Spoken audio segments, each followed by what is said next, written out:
Good and bad news for the week 13 49ers injury report updates on a pair of running backs, Christian McCaffrey and Elijah Mitchell. Arik Armstead leaning towards returning this week. We'll see how that goes. Jimmy Garoppolo update as well on his injury from Sunday. And a little smack already getting tossed around between the Dolphins and the 49ers before this week's matchup. All that and more coming up right now. You are Locked On 49ers, your daily San Francisco 49ers podcast, part of the Locked On Podcast Network, your team every day.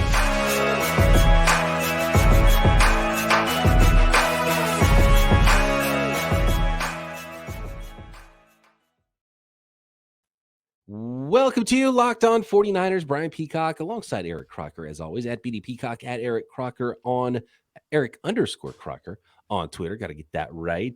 Reach out to us, say hi, leave a comment on YouTube if you would like. We always love hearing from you.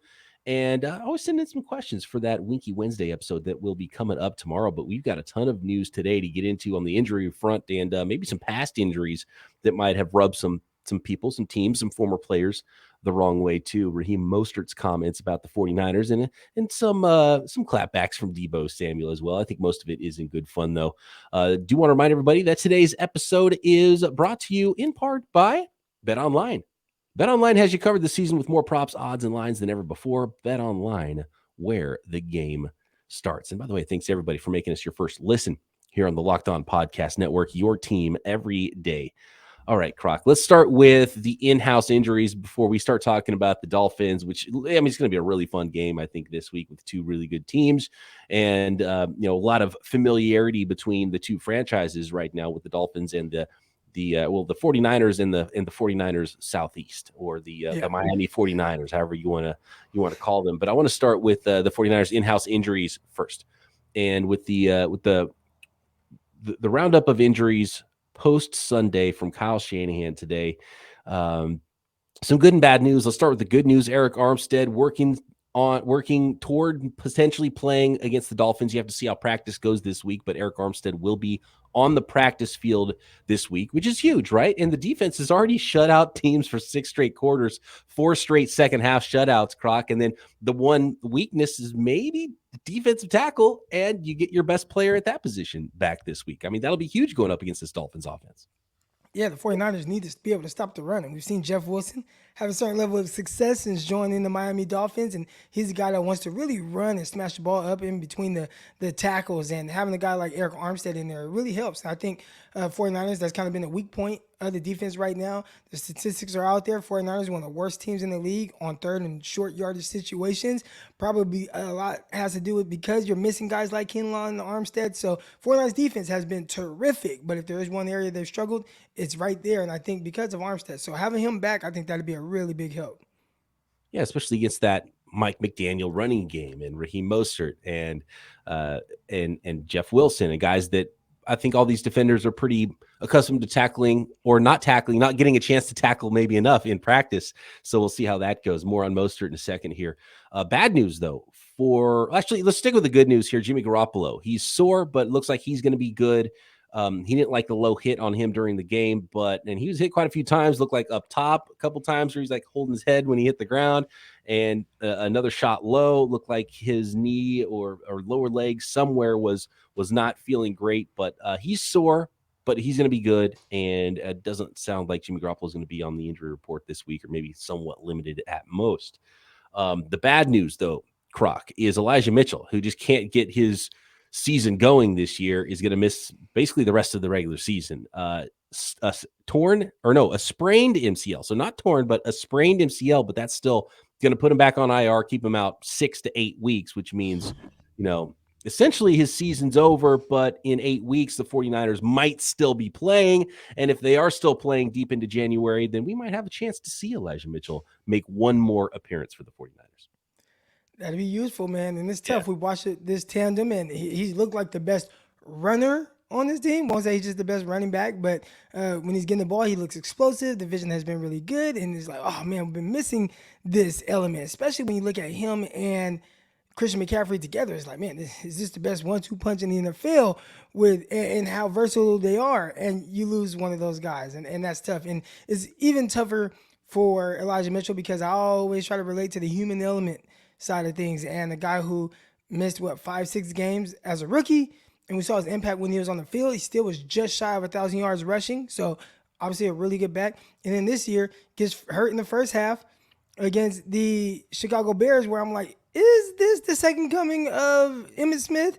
And then you watch him since coming back, he's led the 49ers in rushing both games, and then boom, you lose him. I just think it's so tough and unfortunate for him. I mean, his career yards per carry is better than Emmitt Smith's, I think. He was at a 5.6 clip this year, which is better than where he was at last year. It was like, what, 4.8, I think. And by the way, I was going to say it was the best amongst 49ers, but actually Deebo Samuel is at a 6.1. On his one carry, Brandon Ayuk, if we're being specific here, Brandon Ayuk has one carry for 7 yards on the season. Deebo Samuel's 33 attempts for 202. That's 6.1 yards per carry for Deebo Samuel. Most of him, Deebo seems to go either for huge gains or no gains. That's kind of how the Deebo Samuel runs seem to go when he gets handed the ball out of the backfield. Elijah Mitchell next, 5.6. So of the actual running backs, Elijah Mitchell has the best yards per carry this year, 5.6 yards per carry. Only 40 attempts, though, for 224 yards over 4 games, parts of 4 games, only 2 really full games for the 49ers. So that's unfortunate. Elijah Mitchell's season didn't really get off the ground, and unfortunately now for Elijah Mitchell, he's going to have that injury-prone tag probably for a while. You can never have too many running backs, and I think the 49ers have definitely proved that. They lose running backs every year, and we always talk about who's going to be leading rusher. We never know who's going to be start the season. We just know it's not going to be the guy who starts the season. Right? Never is. And the Niners still aren't going to have another 1,000-yard rusher either. Right. Now, a lot of people are like, well, you want depth. That's why you draft that running back 3rd round. Well, that 3rd round running back ain't been on the field, and I still think it was a reach. But hopefully Ty Davis Price comes along soon. I think the next guy up is going to be Jordan Mason. So, yeah, we'll see what Jordan Mason can do out there. He's at about 4.6 yards per carry. Seems like he's actually gaining more than that based on his only 10 carries so far in the NFL for 46 yards. Jeff Wilson still leads the 49ers in rushing yards with 468. And if this injury we'll get to in a second with Christian McCaffrey doesn't linger, I mean, what if Jeff Wilson gets traded at the deadline and leads the team still in rushing with 468 rushing yards? That's a possibility. That is not impossible to happen this year. The 49ers go into it with 4 healthy running backs and a guy on the practice squad and come out of it with a healthy 2 healthy rookies and the elder statesman on the practice squad and Tevin Coleman. So we'll see if Christian McCaffrey is able to play this week. He's rushing at a 4.2 yards per carry clip. He's got 241 yards or 241 total rushing yards in his 5 games and a ton of receiving yards as well, obviously. But his injury status is, I think, probably good news, although, it's a knee irritation is the wording they're using for Christian McCaffrey, and that they will manage him this week. So I'd be surprised if he doesn't play in the upcoming game. But I mean, to my eyes, Croc, and correct me if I'm wrong, and I don't know how you saw it. Did it look like Christian McCaffrey, at least at the end of the game, is when I really noticed it? He wasn't quite moving as spry as he was, maybe a couple weeks ago. It's been a little weird. Really, since the first game, I think when you watch him against Kansas City, you just saw him look so light on his feet. And it's like, oh, that's CMC. Then you also saw probably another level to that against the Rams. And I think since then, we've talked about the yards per carry really going down. Is it just bad blocking when he happens to be the runner? Or is there something else that's been going on and he's battling through this injury that hasn't really been disclosed? Yeah, and I think it's a little bit of both. Like, he's getting met by a lot of people at the line of scrimmage. And teams are, even with all the other talent the 49ers have had, they brought in Christian McCaffrey. I feel like defensive coordinators are still more scared of McCaffrey and are paying him a little bit more attention. And it's opening some things up for some other guys, too, which I think is one of the big benefits we've seen so far from Christian McCaffrey, aside from that Rams game and his 3 touchdowns. But, that's... if he doesn't have that burst, that explosion, he can still do a lot of things for you, but he won't be as dynamic. And then you have Ty Davis Price, who's been a healthy inactive. You have Jordan Mason, helps out a little bit on special teams, runs with a lot of power. We've called him the new Jeff Wilson. He runs somewhat similar, although I think he's about 20 pounds heavier than Jeff Wilson was at times. And Jeff Wilson's weight kind of went up and down. But that's how quickly it can happen with the running back position. That's why it's devalued so much in the NFL, is just because the attrition rate is so high and guys are going to get hurt at that position. But you hope Elijah Mitchell is back at full strength at some point, maybe can help the 49ers out in the playoffs. And I think the 49ers are going to go to the playoffs in a really good spot right now. And Christian McCaffrey is going to help get them there. And you hope that he's not too hampered to be that dynamic guy, or else we're going to have more wide back, I have a feeling, in the second half of the year, if that's the case, because clearly the 49ers don't have a lot of trust in their rookie running backs right now. Tevin Coleman, who knows? He might be now the leading back for the 49ers if Christian McCaffrey's not able to go. It's wild. It's wild how it goes with that position in the NFL, man. It's just crazy. One more injury for the 49ers here before we move on to some other things in the Miami Dolphins. Spencer Burford, right guard. And if you were wondering why there was so much of Daniel Brunskill, and Daniel Brunskill's seen some time in and out of the lineup with Burford at right guard, but Spencer Burford did suffer an ankle sprain in that game. They think he might be able to be back this week, but that's definitely one to monitor. So looking good for Jimmy G. Really good news there. We know for sure Elijah Mitchell's out, but we're going to have to monitor the practices going forward to see what's going on with Christian McCaffrey, see what's going on with Spencer Burford, and see if Arik Armstead might make his return. It would be huge to have all those guys in there against the Miami Dolphins this week. Next, some fun. I think a little bit of fun here, and I think some people are trying to make a bigger deal out of some of it, but definitely some interesting comments from Raheem Mostert about how things ended with the 49ers, how he feels about the 49ers, and how he feels about this game coming up. And it looks like Deebo Samuel, and I think the 49ers and the Miami Dolphins are both going to be up for this game Sunday. More on some of that stuff and some of the comments between those players next. Today's episode brought to you by Turo. Turo is the world's largest car sharing marketplace. With Turo, you can book any car you want, wherever you want it, whenever you want it, from a community of local hosts. Browse a huge selection of vehicles for just about any occasion or budget across the United States, UK, Canada, and now Australia. Book a spacious SUV or minivan for that special family road trip you might be getting ready to take. Or you need a classic car, maybe a luxury car. You want to roll up to a special event, a birthday, a holiday in style. You can find any type of luxury or classic car from hosts at Turo as well. Or maybe you just need an economy car, something on a budget. You're just trying to get from point A to point B. Test drive that new electric vehicle too you've had your eye on. See how those drive. See if they fit your everyday life. Many Turo hosts can even deliver the car right to you. And every trip is backed by liability insurance. Terms, conditions, and exclusions apply. Forget those boring rental cars and find your drive at Turo.com. Thanks again, everybody, for making Locked On 49ers your first listen today. For your second listen today, check out Locked On Sports Today. From the games that matter the most to the biggest stories in sports, go beyond the scoreboard and behind the scenes with local experts and insights only Locked On can provide. Locked On Sports Today, available on this app, YouTube, and wherever you get your podcasts. Taking a look at some of these comments here, Croc, with the Miami Dolphins. And look, I would say this is the way I would characterize this game in Week 13 against the Dolphins. I would say this is going to be one of the most fun games of the year, but I would say it's not the most impactful game this year, Croc, just because this is an AFC team. And while there's a lot of familiarity, I think it's two good teams. It's two playoff teams right now. It's a good offense. One of the better offenses right now rolling in the league, and the Dolphins, one of the better defenses in the league right now with the 49ers clashing. I think all that stuff is going to be really fun with this game. But in reality, if the 49ers lose a game down the stretch, this would probably be it, right? Because I think most 49ers fans would rather have bragging rights with their friends that might be Raiders fans with that game coming up, even among AFC teams. Then, of course, all the NFC teams, especially when you're looking at in division, Week 18, if you're playing your way into the playoffs against the Cardinals and you need that tiebreaker with the NFC West win, of course, the Seattle Seahawks, which is going to be a tough game. That's a Thursday game, short week in Seattle. That could be a tough one. And those games are a lot of times scheduled losses, away games on a Thursday in a tough environment like Seattle. So I think that game is way more important to the 49ers than this game, although this game is going to feel a lot more important just because of the familiarity with all the 49ers and all the Dolphins and just two good teams, which makes it a lot more fun.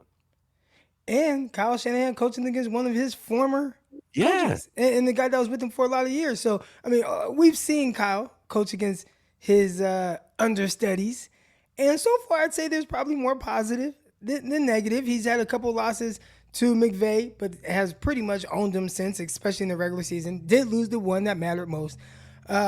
His games against LaFleur and what those have looked like, right? He's done a terrific job coaching against LaFleur with the Packers, and again, lost maybe one regular season game against him. No, two. One without Jimmy G, one with Jimmy G. Yes. But has beat them in the regular season and has definitely beat them when it mattered most. One to go to the Super Bowl and another one to go to the NFC Championship game. So I'm even more intrigued. I know there's a lot of smack talking going on between the players on both sides of the ball right now, but the coaching battle, I'm interested to see that with Mike McDaniel. And he got this new little swag going on where he got to Miami and then he put on these like Miami Vice glasses. Have you seen the shades he wears? He changed his spectacle game for sure, going from West Coast to East Coast. Yeah, he changed it up. So that's the battle I'm most intrigued. Kind of the chess match between those two guys and some of the other coaches that are over there in Miami. Wes Welker, a guy who really chose to leave for the same position, right? Like that's the real storyline. I wonder how.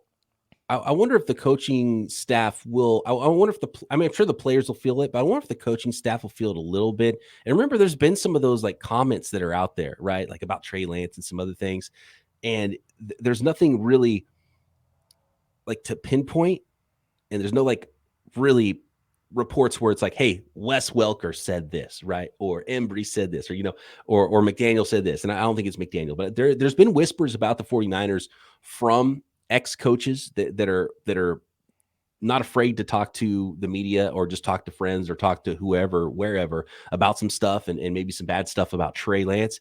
And so I wonder if there's going to be a little extra with the coaching staff. Like they don't want those. Like, and Kyle Shanahan, is it a situation for Kyle Shanahan where it's like, I taught you everything you know, but I didn't teach you everything I know? And I wonder if that's why Kyle Shanahan's been so good against a lot of coaches that have coached under him in the past. But Mike McDaniel's a really smart guy, and he coached with Kyle forever. So if anybody's going to be able to utilize something about Kyle Shanahan against him, it'll be Mike McDaniel. And it's interesting how different the Miami Dolphins look compared to the 49ers. There's a ton of motion, a ton of like play action and that kind of stuff. But the way that their players are deployed and much different players as well, which is part of it, has been completely different than traditionally Kyle has coordinated his offense. So that's fascinating to me. And you're right, man. That's a really good one with the coaches. I think the biggest difference with how guys are being deployed, a little different, is just like the skill set. You still see some of the over routes, the crossing routes. I saw Tyreek Hill catch one last game, but you definitely see a little bit more of an emphasis on taking shots more than the 49ers, right? Like the 49ers might take one shot every 2 games, whereas the Miami Dolphins, they will take 3, 4 in a game, which if I looked at stats, maybe it's still not at the top of the NFL, but it's definitely more frequent than what you're seeing with the 49ers. Would the 49ers take more shots if they had a receiver that was just creating so much separate, right? Because Tyreek Hill, he's just hard to guard. So you play really soft, and if you're not soft at all, if you're flat-footed, then the quarterback is just, oh, that safety's flat-footed, I'm just going to throw it out there and see if Hill can run under it. And even then, I see some underthrown passes from Tua. Yeah. But Tua's been really good, but it's kind of hard to throw it to Tyreek Hill where he has to like run under it without slowing down. You got to have a Patrick Mahomes arm. And even Patrick Mahomes had Hill slowing down sometimes. Yeah, and we talk about it all the time. One of the most underrated aspects for a deep ball receiver is your ability to track it, know where it is, and go make a play and go get it. And Tyreek Hill, for being, I don't know how tall he is, 5'10"? He's listed at 5'10". Is he like 5'8"? I don't know how big he is. He looks small, but he's rocked up. He's strong. And when the ball's in the air, and it reminds me a lot of Steve Smith back in the day, he goes and gets it so well. Yeah. And that's so important. It's really and he's run after the catch. He's the best receiver in the league right now. It's like him and Justin Jefferson, and there's probably a big gap. AJ Brown's probably the next guy right in there. But and then they got Jalen Waddle too, who's insanely fast. And those guys are. I just saw Eric Branch from the San Francisco Chronicle tweeted out that Tyreek Hill and Jalen Waddle are number 2 and number 4 in wide receiver voting for the Pro Bowl, and there are no 49ers receivers. Yeah.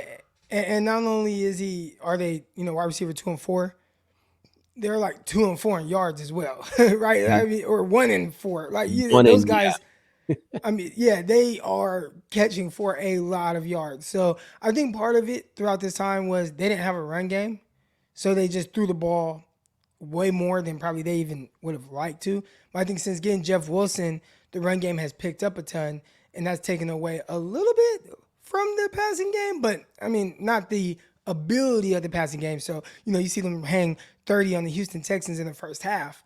Now they only scored 30 for the whole game, but because they took out some guys. But they have that type of ability at the receiver position. I think when you start, and we'll get into the matchups, this week, how the 49ers going to stop them? And that was a question we got asked on Twitter. We'll answer that at some point this week. Tyreek Hill has already this season has 87 catches, most in the league, 1,233 yards, receiving yards, which is also most in the league, which is double what any Brandon Ayuk right now, I think 660 or so yards leads the 49ers. So Tyreek Hill has double as many receiving yards as Brandon Ayuk has. That's crazy. Double the catches, double the yards. It's wild. And so it's a formidable opponent. And it's fascinating to hear actually both Tyreek Hill and Raheem Mostert have talked about their new quarterback. And, I think a lot of players and, good teammates will say really good things about their teammates and their quarterback, but guys going out of their way to say really good things about Tua and Tyreek Hill. Tyreek Hill actually has said it multiple times. He's the most accurate quarterback in the league when he's talking about Tua. And after the game, that's very specific. Yes. Oh, no, because after the game a couple of weeks ago, somebody asked him about Tua, and he was like, fresh off the field with helmet off, and asked him about Tua. And he said, best quarterback in the league. And he caught himself. He said, most accurate quarterback in the league. He almost took it back. He's like, well, I know my guy Patrick Mahomes is better. So he most accurate quarterback in the league is what Tyreek Hill says about him. Right. And a lot of people got bent out of shape for that. And I'm like, listen to what he's saying. Yeah. You can be Patrick Mahomes, and Mahomes, if you just watch Mahomes, he will miss a decent amount of throws. And all Hill is saying is, man, when it comes to throwing a catchable ball and being consistent with that, Tua is one of the best that I've played with. Yeah. That does not mean that he is a better quarterback, more talented quarterback, scarier quarterback, none of that. It's just he throws a really good, accurate ball. I bet, especially offseason OTAs and things like that, like Blaine Gabbert probably threw a really good catchable ball consistently, more Blaine so Gabbert than Colin Kaepernick. In practice. Yeah, like Blaine Gabbert does something in practice which makes teams want to continue to roster him. And then you see him in games, and he's throwing that sinker and bouncing balls to guys. And you're like, I don't get it. I don't know. He looks the part. Good practice player, I guess. I have no idea. But, clearly Tua is facilitating a ton of playmakers there, and the Miami Dolphins are scoring 30 points a game for a reason right now. Raheem Mostert's comments about his current and former quarterback next, and what Deebo's response was to that. Today's episode of Locked On 49ers is brought to you by Audible. Audible is releasing a slate of new football podcasts that we're sure you're going to love. Find Block Forever now wherever you get your podcasts. Block Forever is a brand new podcast from former All-Pro offensive lineman in the NFL, Ryan Khalil. Khalil takes the conversation about football to the next level. He gives football fans insider's look at the game through the eyes of the greatest players and personalities of all time. Khalil sits down with star players like Christian McCaffrey, talk about love-hate relationship with fantasy football, Juju Smith-Schuster, tons of stars inside the locker room, during meetings, back at the hotel. What are things really like? What is really happening on the field and behind the scenes? Ryan and guests discuss topics like players' psyche, sports betting, playing through pain, being a leader, and how to deal with combative teammates. Here, nothing is out of bounds. Block Forever is the name of the podcast. It is available for free on Audible or wherever you get your podcasts. Catch the full Block Forever series available anywhere you get your pods. Available everywhere right now. Audible, get in the game. And I always love hearing about that. And Raheem Mostert kind of opened the door a little bit to some of that as well. And we know what happened with Jimmy Garoppolo this last offseason. And so look, with whether it's Jimmy, whether it's Raheem Mostert, we've heard this a couple times now. We're the 49ers, and we know this happens with teams. They say, you know what? You could rehab this and you could probably come back and play. We have you under contract. This is your last year under contract. It would really benefit the team if you're able to fight through this, come back and play. And we saw it with Jimmy Garoppolo, kind of caught the team by surprise. He went and had surgery. He thought it was the best thing for him as he hit free agency, or he was supposed to be traded in the offseason. That didn't turn out great for really anybody, but now it suddenly has turned out great for everybody. miraculously, except for Jimmy's bank account took a little bit of a hit versus where he would have probably been. But professionally, I think it worked out well for the 49ers, worked out well for Jimmy G. Raheem Mostert last year, when he got hurt, he said, quote, "It isn't right. And it's up to the player to step up and say, this isn't right. I don't think this is the best of my interest." The team thought he could work his way back after about 8 weeks or so. And it absolutely pissed the 49ers off, Raheem Mostert said, that Raheem Mostert decided to have season-ending surgery last year. He said, "But for me, that was my case. I knew exactly what I wanted. I knew how I'd handle the situation. I knew exactly coming off rehab what I needed to do in order to get back on the field." So sometimes you don't get that with players, but for me, that was my case. That's what Raheem Mostert said about the 49ers. And he said, "I've moved on from the situation. I have the opportunity to see them now." So I think there's a little bit of extra, maybe Raheem Mostert. I think Raheem Mostert's been a really good guy. And I always like, he was been one of my favorite 49ers while he was here. And so I really like Raheem Mostert, but clearly there's a little something extra there. And I'm sure there's always going to be something a little bit extra from teams when they're facing, or for players when they're facing their former teams. I've been in that situation, definitely not on that stage, right? But, playing against a team and maybe you felt like, things got a little weird or whatnot, and you look forward to going back and beating them down a little bit. I had the opportunity to do that with the San Jose SaberCats. But, yeah, there is definitely something there. Just playing against your old buddies, there's always that extra little juice. I mean, just think about, and I'm pretty sure all of you can relate to this, back when you were kids, your friend plays for another team, and just seeing your friend, across on the other side of the field, or if it's baseball, maybe your friend is pitching and you're up to bat, you want to hit that home run off them for those bragging rights. So I think there's a little bit of that, that's going on. Outside of that, the injury thing, that's a real thing. I think Trent Brown was another one who talked about the 49ers trying to, make him rush back from an injury. Remember, he had the shoulder injury, and they didn't really like the way that he handled that thing. I think he ended up going on IR. That wasn't what they wanted. So it seems like they might have somewhat of a history of trying to make guys come back from injury before they're either ready or before they want to. And I know everybody thinks that football is an Iron Man sport, which it is. But these guys are real people, and these are real injuries, and these are things that really hurt. And they go out there and play through a lot of different things that the normal person doesn't. But at what point do you say, you know what, this isn't best for me, in the long run? At what point do you say, you know what, man, they want me to play with this shoulder injury. If I keep playing on it, then, man, how would that be down the line? Will I be able to pick my kids up? And, without having this pain? I got buddies, they got to see all type of people for all these aches and pains and things they have going on. I got this hip. I have no idea how I hurt it, but it's just hurt. My ankles hurt. My feet, my fingers hurt. I have like this bone sticking out of my hand right here. So there's all type of weird stuff that these guys eventually have to live with. So if they say, you know what, for my future, it's best that I just don't play right now, then don't play, man. Do what's best for you. Yeah, and I absolutely don't hold anything at all against Jimmy Garoppolo for the surgery he got.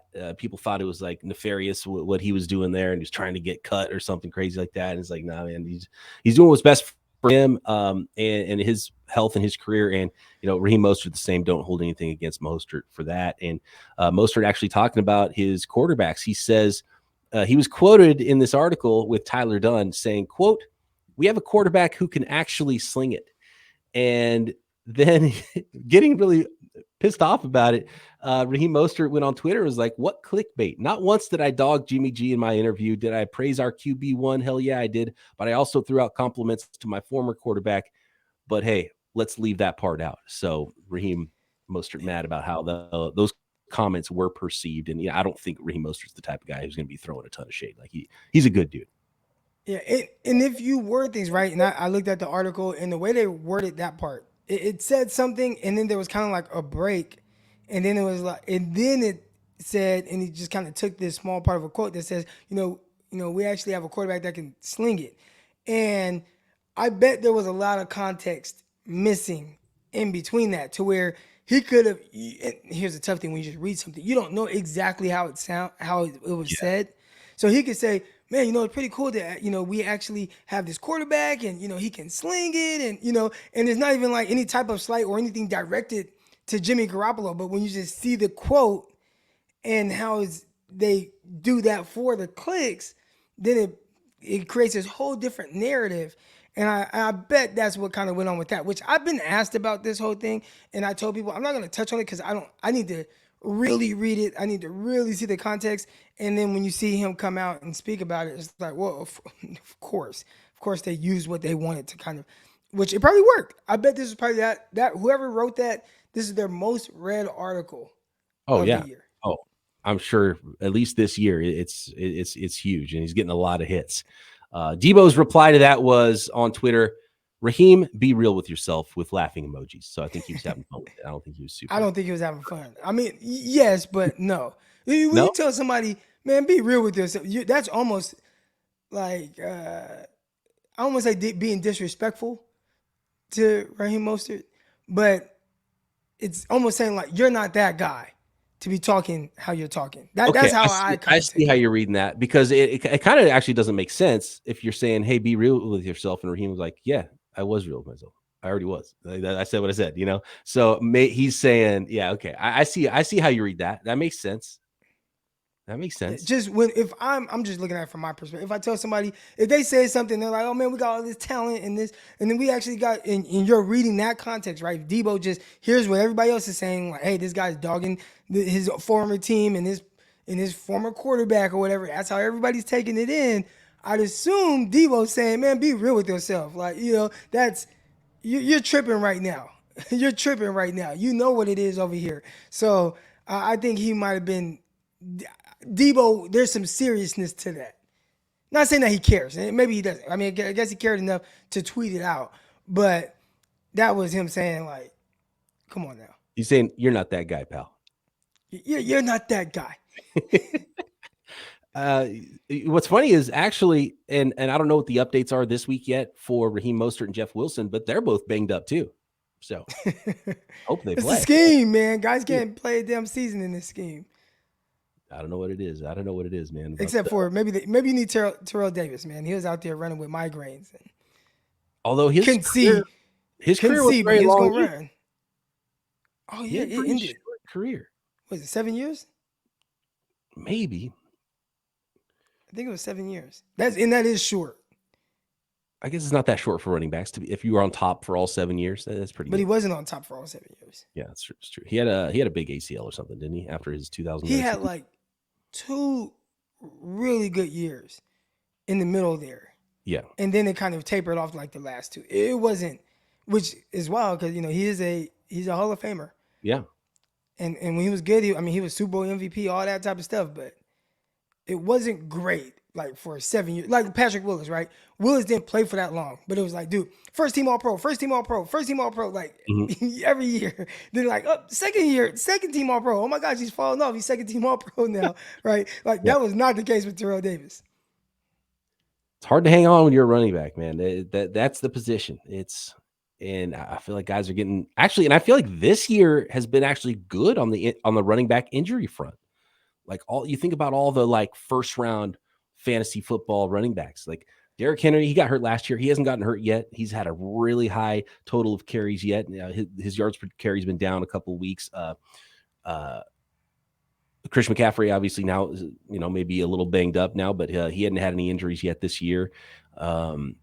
Saquon Barkley, he's been carrying the New York Giants offense, ton of usage, run and pass, and he's stayed healthy, even though he only had about 2 yards per carry last week. And teams are kind of, because it was like revenge of the running back in the first half of the season. Javonte Williams maybe is, I think, the top running back. And maybe I'm missing somebody who had like a big injury this year in the first half of the season. But now we're seeing defenses fight back here, and some of the running backs that we'd seen that were carrying teams have had a little bit lower yards per carry total the last few weeks. So we'll see if that continues. But for a while, it was looking like it was a year of the running back revenge almost in 2022. Hey, those running backs, you talked about Christian McCaffrey. There was Leonard and Aaron Jones. There's a bunch of backs in that class. What was it, like 2016, 2017, whatever, 2018, whatever class that was. There's like 8 of them that have like 45 plus touchdowns in their career. So we always talk about, running backs don't really matter, but man, that year the dang running backs matter. They have been very productive. I just saw the stat pop up on Instagram earlier today. I'm like, man, that was a pretty damn good class. Austin Eckler was in that class. That was the Zeke Elliott year. No, it With wasn't Zeke. Hold on, Zeke and Derrick Henry were the same year. Derrick Henry was a second rounder that year when Zeke went like number 4 or whatever it was, which was 2016 maybe. Dalvin Cook year is probably what you're talking about, right? Yeah, Dalvin Cook. Was that 2017? No, 2017 was McCaffrey and Leonard Fournette. Were those guys also in that year? Cook and Eckler? Okay, here we go. So we got Leonard Fournette, 41 touchdowns. Christian McCaffrey, 53 touchdowns. Dalvin Cook, 49. Joe Mixon, 49. Alvin Kamara, 71. Kareem Hunt, 48. James Conner, 48. Aaron Jones, 58. Austin Eckler, 56. Dang. I mean, that's... And everybody from Alvin Kamara down were all third rounders or later, right? Right. Yeah. Yeah. Joe Mixon was a first-round talent, but he had to, running with the law. He had his thing. Yeah. Domestic violence guy. All right, but he would have been a first-round pick. Mm-hmm. He ended up going second round. Still late picked second, I think. middle of the second round. Dalvin Cook was second that year, second rounder, right? Yep, Dalvin Cook was 41. So, but man. Yeah, it was a crazy running back class. And even guys like, you don't think, when you think of running backs in the NFL, you name top guys or most productive. You don't think James Conner, but I mean, I feel like I watch him every week. You feel like he's scoring a touchdown. Yeah, he just keeps going. And Austin Eckler, his career's been crazy. Yeah. Yeah, great running back class for sure. Best ever? That might be a conversation for the offseason. Yeah, the offseason conversation about that. And what's funny is it feels like Leonard Fournette's about 5 years older than Christian McCaffrey, doesn't it? It does. Maybe because he's been bald his whole life. And maybe because he's like 30, 40 pounds heavier now, too, it looks like. Right. All right, we got to get out of here. Thanks, everybody, for making Locked On 49ers your first listen. We'll get more into this matchup with the Miami Dolphins. Should be a heck of a lot of fun in Week 13. Got a little Winky Wednesday podcast tomorrow. Hit us up with some of your questions you got about the 49ers, looking ahead, looking back, whatever it is, at BD Peacock on Twitter, at Eric_Crocker, or drop a comment on YouTube. Make sure you're subscribed up, hit the thumbs up and the bell and all of those things. And Croc and I will be back tomorrow right here, Locked On 49ers.